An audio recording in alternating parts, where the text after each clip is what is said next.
आप देख रहे हैं बिहार गैजेट न्यूज़। मैं नाजिम अली। आज हमारे साथ हैं मौलाना आज़ाद नेशनल उर्दू यूनिवर्सिटी के प्रेसिडेंट अध्यक्ष मोहम्मद फैज़ान। फैज़ान, आपका बिहार गैजेट न्यूज़ में बहुत बहुत स्वागत है।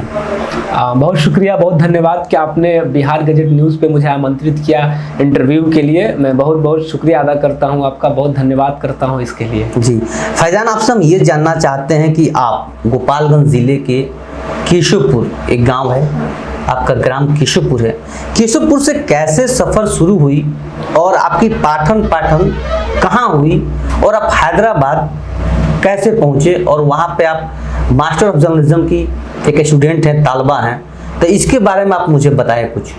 देखिए, जैसा कि आपने कहा कि मेरा जो घर है गोपालगंज जिला अंतर्गत जो थावे थाना है उसमें केशवपुर गांव है, वही मेरा घर है।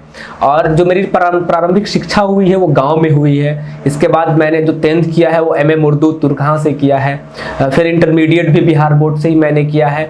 इसके बाद मैं 2018 में पत्रकारिता की पढ़ाई करने के लिए मैं हैदराबाद जाता हूँ। वहाँ पर मैंने स्नातक किया 2021 में और फिर स्नातकोत्तर यानी कि मास्टर्स में मैंने वहीं पे एडमिशन लिया और मैं अभी दूसरे साल का स्टूडेंट हूँ। और इस साल जो इलेक्शन हुआ है छात्र संघ का, उसमें मैं अभी अध्यक्ष निर्वाचित हुआ हूँ विश्वविद्यालय का। मौलाना आज़ाद नेशनल उर्दू यूनिवर्सिटी एक केंद्रीय विश्वविद्यालय है, उसका मैं अभी अध्यक्ष हूँ और हमारा ये सफ़र रहा है अब तक का वहाँ तक। चलिए, बहुत खुशी हुई कि आप मौलाना आज़ाद नेशनल उर्दू यूनिवर्सिटी के अध्यक्ष चुने गए।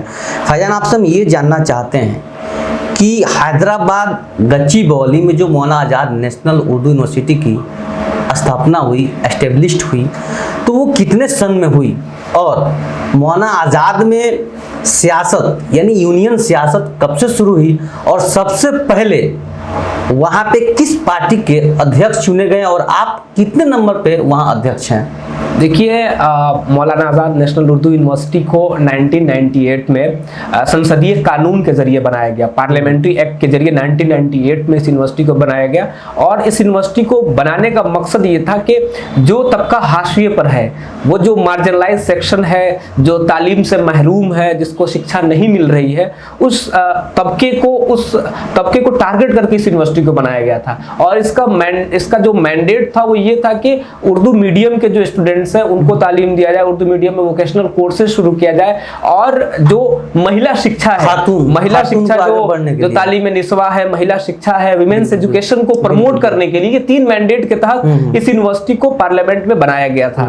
तो ये 1998 में यूनिवर्सिटी बनी और अपने मकसद के तई ये यूनिवर्सिटी तेजी से आगे बढ़ रही है। अभी इसी साल इस यूनिवर्सिटी को A+ दिया गया, नैक ने इस यूनिवर्सिटी को A+ एग्रीगेट किया।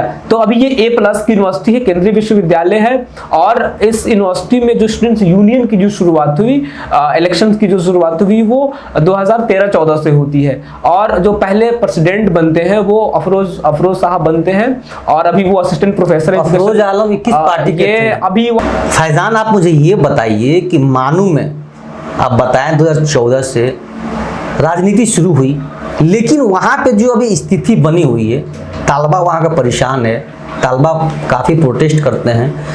अभी तक अध्यक्ष वहाँ पे प्रेसिडेंट या जो भी VC, जो भी वाइस प्रेसिडेंट है, क्या किया क्या नहीं, उससे हमको मतलब नहीं।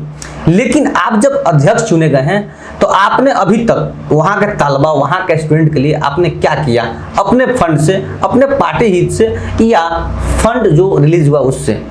देखिए, मैं आपको बता दूं कि इलेक्शन जीतने के बाद हमने जो वादा किया था, वहाँ पे हैदराबाद में जो हमारी यूनिवर्सिटी है, वैसे इलाके में यूनिवर्सिटी है जो बहुत ही पॉश इलाका है, हाईटेक सिटी है और बिल्कुल ही पॉश इलाके में यूनिवर्सिटी है। और जो वहाँ बच्चे पढ़ते हैं वो बहुत ही गरीब घरों के बच्चे हैं। हॉस्टल हमारा बन के तैयार था लेकिन वो बहुत दिनों से ओपन नहीं हो रहा था। हमने जीतने के बाद हमारी पहली प्राथमिकता थी कि हम उस नए हॉस्टल को कौन सी हॉस्टल बंद था और हॉस्टल जो हॉस्टल 3 जो वहाँ पे जो वहाँ का हॉस्टल 3 है, उसका जो एक्सटेंशन था उसमें 250 से ज्यादा सीट्स हैं, बेड्स हैं, उसको हमने शुरू कराया उस हॉस्टल को। और हमारी प्राथमिकता थी उस हॉस्टल को शुरू कराना। इसके बाद हमने हमारे कैंपस में बच्चे बाहर जाते हैं, हम पहुंच देंगे, 1 मिनट रुकना चाहेंगे। मानू के अंदर कितने तालबा हैं? मानू में इस वक्त मानू का जो हेडक्वार्टर है बिल्कुल। ये नेशनल यूनिवर्सिटी है और इस यूनिवर्सिटी के पूरे हिंदुस्तान में ब्रांचेस हैं। इस वक्त जो हमारा मेन कैंपस है, मेन कैंपस में 3200 स्टूडेंट है, 3200 और hostels कितने seats हैं? और हमारे यहाँ जो हॉस्टल है वो हॉस्टल हमारे यहाँ अभी 5 हॉस्टल है, जिसमें से एक हॉस्टल जो अभी नया बना है वो एक्सटेंशन है एक हॉस्टल का। तो 5 हॉस्टल हमारे पास और हमारे पास ऑलमोस्ट मोर देन 1000 स्टूडेंट्स हमारे यहाँ एकोमोडेट हैं हॉस्टल में। 1100 के करीब बच्चे हैं और गर्ल्स का के लिए 2 हॉस्टल है जिसमें से 800 से 900 लड़कियां एकोमोडेट हैं। यानी कि हमारे पास 2000 अराउंड बच्चे हॉस्टल्स में रहते हैं, बाकी बच्चे डे स्कॉलर्स हैं। तो हमने कोशिश करके हॉस्टल शुरू कराया और भी हॉस्टल के लिए हमने डिमांड की है, गर्ल्स के लिए भी, बॉयज के लिए भी। इसके अलावा हमने बस नया बस खरीदवाया है कैंपस में। चाहेंगे वहाँ के बच्चे काफ़ी परेशान रहते हैं हॉस्टल को लेके कि यूनिवर्सिटी सेंट्रल यूनिवर्सिटी है लेकिन हॉस्टल की कमी है। बच्चों की टोली चौकी से काफ़ी यूनिवर्सिटी आने में भागदौड़ होती है। आप भी देख रहे होंगे कि बच्चे किस तरह बस पे सफ़र करते हैं, लटक के आते हैं, लेकिन कहीं ना कहीं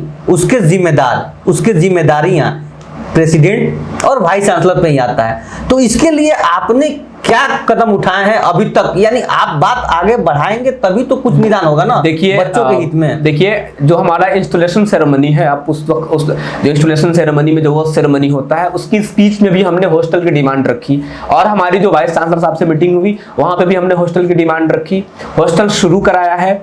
रही बात के जो बच्चे बाहर से आते हैं उनके लिए हमने कैंपस में नया बस शुरू कराया है। जो डे स्कॉलर्स हैं उनको रोड से लाने के लिए हमने टीआरसीटीसी के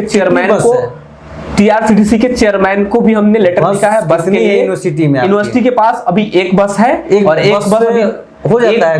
जो डे स्कॉलर्स है उनको लाने ले जाने के लिए एक बस है। इसके अलावा जो बच्चे डायग्नोस्टिक सेंटर्स में जाते हैं दोपहर के वक्त उनको ले जाने के लिए वो बस है और भी बसेस की हमने डिमांड की है और एक और बस। दूसरी बात ये है हमने टीआरसीटीसी को लिखा है, वहां का जो रोड ट्रांसपोर्ट डिपार्टमेंट है उसको हमने लिखा है लेटर। वो लेटर हम आपको दिखा भी सकते हैं कि आप कैंपस के लिए और बसेस शुरू करें, जो स्टेट गवर्नमेंट की जो बसेस हैं उनको भी आप कैंपस तक लाएं ताकि हमारे स्टूडेंट्स को कैंपस में आने में कोई दिक्कत नहीं हो। तो उसके लिए हमने लिखा है, हमने कैंपस में एम्बुलेंस शुरू कराया है, 24/7 एम्बुलेंस की फैसिलिटी है हमारे कैंपस, मेडिकल भी। तो ये चीजें हमने इम्प्रूव कराई है। मेडिकल हेल्थ सेंटर को हमने इम्प्रूवमेंट। आप मुझे ये बताइए फैजान कि आप अध्यक्ष हैं, वहाँ के बच्चे मेडिकल और एम्बुलेंस बस ये चीज़ तो होनी चाहिए, आपने किया, इसके लिए आपको मैं फिर से बधाई देता हूँ। लेकिन जो वहाँ के बच्चे हैं 1000 किलोमीटर दूर से जाते हैं पढ़ने के लिए और यूनिवर्सिटी के अंदर प्रोफेसर्स की कमी है, प्रोफेसर्स नहीं है, तो क्या बच्चे जो हैं जो तालबा हैं स्टूडेंट हैं वो बस और हेल्थ सेंटर से रहेंगे या फिर पढ़ाई करने जाते हैं? तो उनकी पढ़ाई नहीं हो पा रही, इसको लेकर बच्चे प्रोटेस्ट कर रहे हैं। आप प्रेसिडेंट हैं, जो भी वहाँ पे यूनियन है उसके गुहार लगाते हैं कि प्रोफेसर्स की कमी को पूरी की जाए। तो आपने इसके लिए कितना कारगर? देखिए बहुत अच्छा सवाल है आपका। ये समस्या सिर्फ हमारे विश्वविद्यालय का नहीं है, हिंदुस्तान में जितनी भी यूनिवर्सिटीज हैं और खास तौर पे जो केंद्रीय विश्वविद्यालय हैं वहां पे टीचर्स की भारी कमी है। और ये जो गलती है वो सरकार की गलती है। सरकार क्यों नियुक्ति नहीं कर रही है, सरकार की मंशा क्या है? क्या सरकार केंद्रीय विश्वविद्यालयों को या फिर जो पब्लिक फंडेड यूनिवर्सिटीज हैं उनको खत्म करना चाहती है या फिर वो शिक्षा के गुणवत्ता के साथ कोई कंप्रोमाइज कर रही है? लगातार बजट में कटौती हो रही है, जो शिक्षा के ऊपर जो बजट है उसके ऊपर कटौती की जा रही है। तो इन सबका ये परिणाम है, ये सिर्फ हमारी यूनिवर्सिटी की समस्या नहीं है और हम सब इसके लिए लड़ने के लिए तैयार हैं और हम के लोगों के साथ कोऑर्डिनेट करके इस समस्या को लेकर के केंद्र सरकार है उसके समक्ष हम लोग इस समस्या को उठाएंगे। अगले महीने ही हमारा एक प्रस्तावित एक आंदोलन है इसको लेकर के। तो हम इन सब इश्यूज को लेकर के बिल्कुल कॉन्शियस हैं और इसके ऊपर हम काम करेंगे इन सब मसाइल को लेकर के। लेकिन सरकार से हम डिमांड करते हैं कि जो बजट है शिक्षा के ऊपर उसमें कटौती नहीं करे और जो टीचर्स की जो नियुक्तियों में जो सरकार ने रोक लगा के रखा हुआ है, जो खास तौर पे केंद्रीय विश्वविद्यालयों में आप डेटा उठाकर देखेंगे तो आपको पता चलेगा कि पर स्टूडेंट्स जितने टीचर्स होने चाहिए उस अनुपात में टीचर्स नहीं है यूनिवर्सिटीज में। तो ये कमी है, सरकार का लूपहॉल है। तो आपने इसके लिए क्या कदम उठाया? देखिए हमने हमारे विश्वविद्यालय में समस्या ये है कि हमारे यहाँ जो टीचर्स हैं मैक्सिमम डिपार्टमेंट्स में वो गेस्ट फैकल्टीज हैं और इस तरीके के टीचर्स हैं, इसके लिए हमने बात रखी है और हम और भी इसको लेकर के एक बड़ा आंदोलन हम शुरू करेंगे कि ये तमाम विश्वविद्यालय की समस्या है। और आपको लगता है कि आंदोलन करने से इस समस्या का निदान होगा? देखिए, हम एक लोकतांत्रिक प्रक्रिया में रहते हैं, हमारा देश लोकतांत्रिक है और हम लोकतांत्रिक तरीके से आंदोलन करने में विश्वास रखते हैं और हमें ये पूर्ण विश्वास है कि आंदोलन करने से ही आपकी बात सुनी जाएगी और हम अहिंसक तरीके से आंदोलन करने के लिए बिल्कुल ही तत्पर हैं, करेंगे और बच्चों की स्कॉलरशिप रुकी हुई है, नहीं मिल रही है। आपके यहाँ के स्टूडेंट काफी परेशान हैं, वो लोग गुहार भी लगा रहे हैं यूनियन से, आप लोग उनको बार बार दिलासा दे रहे हैं, तसल्ली दे रहे हैं कि आपकी जो हक है दिलाएंगे हम। उसके लिए क्या क्या हुआ अभी तक? कहाँ का आपने मेल किया, कहाँ का आपने लेटर पहुंचाया? देखिए, ये समस्या मैं जब इलेक्ट होकर के आया था तो उससे पहले की ये समस्या है। हमारे यूनिवर्सिटी के जो बच्चे हैं उनका जो एनएसपी होता है, जो केंद्र सरकार अल्पसंख्यक मंत्रालय जो स्कॉलरशिप देती है, तो वो स्कॉलरशिप का जो वेरिफिकेशन के लेवल पे, डिस्ट्रिक्ट लेवल पे उसको रिवॉर्ड कर दिया गया छपरा से। और इसका परिणाम ये हुआ कि पूरी यूनिवर्सिटी को इन लोगों ने रेड फ्लैग कर दिया और यूनिवर्सिटी को इन लोगों ने रिवॉर्ड कर दिया, एनएसपी को रिवॉर्ड कर दिया हमारी यूनिवर्सिटी से। इस वजह से 1800 बच्चों का पूरा एनएसपी रुका हुआ है। इसके लिए हमने लगातार वहां के एडमिन से बात की, हम लगातार केंद्रीय जो मंत्री हैं अल्पसंख्यक कार्य मंत्रालय में जो प्रभारी मंत्री है स्मृति ईरानी, हमने उनको लगातार लिखा है, हमने उनको लेटर लिखा है, हमने उनको मेल किया है, लेकिन उनके तरफ से कोई रिस्पॉन्स नहीं आया है। मिनिस्ट्री को कंटिन्यू राब्ता किया गया है, मिनिस्ट्री से कुछ रिस्पॉन्स आया है, लेकिन वहां से आखिरी रिस्पॉन्स यही है कि ये मंत्री जी के टेबल पे है और मंत्री जी के कंसर्न में है। तो अब कब तक उनके कंसर्न में रहेगा ये हम नहीं जानते हैं, लेकिन हमारी कोशिश जारी है कि वो बच्चों का स्कॉलरशिप जो है वो आए। हम एडमिन के ऊपर भी काफी प्रेशर बनाए हुए हैं और हम कंटिन्यू इस इशू को लेकर के अपने एडमिन से हम कंटिन्यू राब्ते में है, कांटेक्ट में है और हमें अभी भी उम्मीद है कि कुछ इसमें रास्ता निकलेगा और बच्चों का की जो स्कॉलरशिप मानो कि बच्चे नाराज हैं प्रेसिडेंट से, वहाँ के यूनियन से, कैंटीन को लेकर और खाना को लेकर। जो खाना मिलता है वो बोल रहे हैं कि चिकन 65 या पहले बहुत सारे वैरायटीज़ थे, वो वैरायटीज़ को बंद कर दिया गया, कम कर दिया गया। तो इसके लिए आपने क्या किया? क्योंकि वहाँ पे कई सारे स्टेट से बच्चे आते हैं, वहाँ पे बिहार से जाते हैं, आपको पूर्वी चंपारण के हो गए, आपको साउथ के हो गए, कर्नाटका के हो गए, कश्मीर के हो गए, जम्मू के हो गए। तो हर बच्चे को अलग अलग वैरायटी अलग अलग पसंद है। उसके लिए आपकी यूनियन ने क्या किया? देखिए, हमारी अगर सबसे ज्यादा मीटिंग हुई है तो वो हॉस्टल अथॉरिटी के साथ हुई है। खाने को लेकर के, खाने की क्वालिटी को लेकर के हम कंटिन्यू राब्ते में हैं और क्वालिटी के साथ कोई कॉम्प्रोमाइज हम नहीं होने देते। चिकन 65 बच्चों का कहना है, चिकन 65 एक डिलीशियस डिश है, इसमें कोई शक नहीं है। इसको हमने इसके लिए काफी वर्कआउट किया, लेकिन मसला ये है कि हमारी यूनिवर्सिटी में मैक्सिमम बच्चे मार्जिनलाइज सेक्शन के हैं, गरीब घरों के बच्चे हैं और हमने जो इस पे काम किया तो हमें लगा कि अगर उसको हम ऐड करते हैं तो काफी रेट जो हमारा जो मेस का फी है वो काफी ज्यादा हो जाएगा।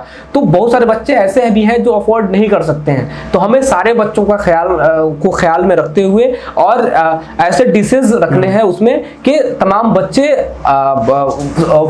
उसमें सरवाइव भी कर पाए और अफोर्ड भी कर पाए। तो सबको ध्यान में रख करके ही हमें कोई भी कदम उठाना है। और लेकिन हम खाने की क्वालिटी को लेकर के और खाने की बाकी चीजों को लेकर के हम कोई कॉम्प्रोमाइज नहीं होने देते हैं।